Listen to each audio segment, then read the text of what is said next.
السلام عليكم. السيد عبد السلام، كيف حالك؟ لا بأس سيد الوزير. أنت والد الشبل، تلميذ الشبل قدر الزياد. قدر الزياد. ما شاء الله، ما شاء بارك الله فيك، بارك الله. من ولاية جيجل. من ولاية جيجل سيد الوزير. وابننا زياد متمدرس بمدرسة أشبال الأمة الشهيد بوردوز عبد الرحمن ببجاية. نعم. شعبة علوم تجريبية. علوم تجريبية سيد الوزير. ما شاء الله. نكلمك السيد عبد السلام، يكلمك سيد وزير التربية الوطنية باش نهنيك بارك. باحتلال ابنكم قدر الزياد المرتبة الأولى وطنيا في ترتيب مدارس أشبال الأمة. بارك الله فيك سيد الوزير. العقوبة معدل 18.97، معدل المواد الأساسية 20 من 20، ما شاء الله.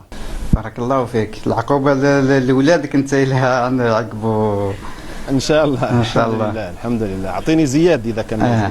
معايا. اوكي سيد الوزير. الو. اهلا وسهلا زياد. اهلا سيادة الوزير. كيف حالك يا زياد؟ والله بخير والحمد لله. شرفتنا يا زياد، وشرفت أشبال الأمة، وشرفت أيضا مدرسة أشبال الأمة الشهيد بوردوز عبد الرحمن ببجاية، الحمد لله. وشرفت شعبة العلوم التجريبية. ما شاء الله عليك يا زياد. لا. بارك الله فيك.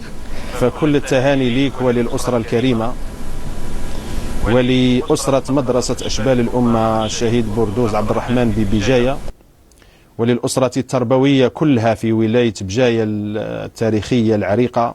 فكل التهاني ليك يا زياد ولأسرتك مرة أخرى، ونتمنى لك إن شاء الله مستقبل زاهر يا زياد إن شاء الله، ونلتقي إن شاء الله في تكريم السيد رئيس الجمهورية إن شاء الله. شكرا لك يا زياد. شكرا سيادة الوزير.